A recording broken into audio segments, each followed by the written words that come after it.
les années 60, la décision de construire un nouveau canal vise à désenclaver le Hainaut et lui donner un accès à Bruxelles et à la mer pour permettre de rendre un climat concurrentiel aux industries du Hainaut. Il était nécessaire pour construire un canal à gabarit de 1350 tonnes de changer les tracés initiaux du gabarit à 300 tonnes, notamment au niveau du franchissement de la crête de partage. Cette crête de partage marque le point le plus haut entre deux vallées, donc la vallée ici de la Seine d'un côté et la vallée de la Sambre de l'autre.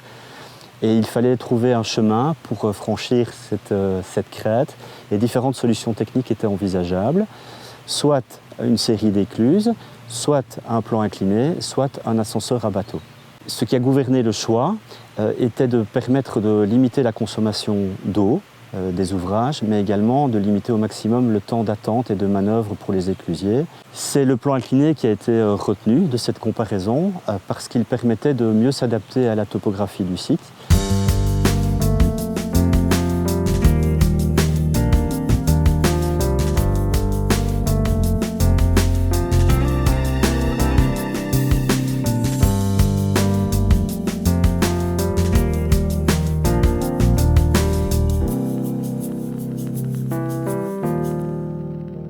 En 1968, quand le plan incliné est inauguré, c'est une première mondiale.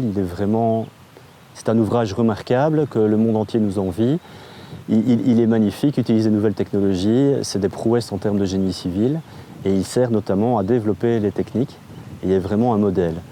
Bon, 1968 est déjà assez loin, donc l'ouvrage maintenant a commencé à prendre quelques rides et il est nécessaire de le rénover. Les différents chantiers en cours sur le plan incliné de Ronquières nécessitent pour le moment un montant de quasiment 12 millions d'euros de travaux.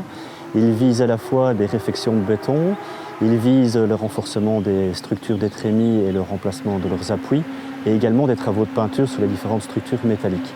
Ces travaux ont déjà un lendemain prévu, puisqu'il faudra, une fois que les structures de trémies ont été renforcées, remplacer les rails et les galets.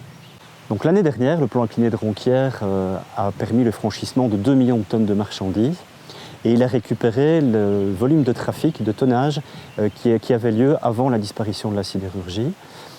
La restauration de ce tonnage est peut-être la preuve d'un changement de paradigme, passant d'une approche purement économique vers une approche plus environnementale, où les impacts liés au trafic et au transport de marchandises sont nettement moindres par l'utilisation de la voie d'eau.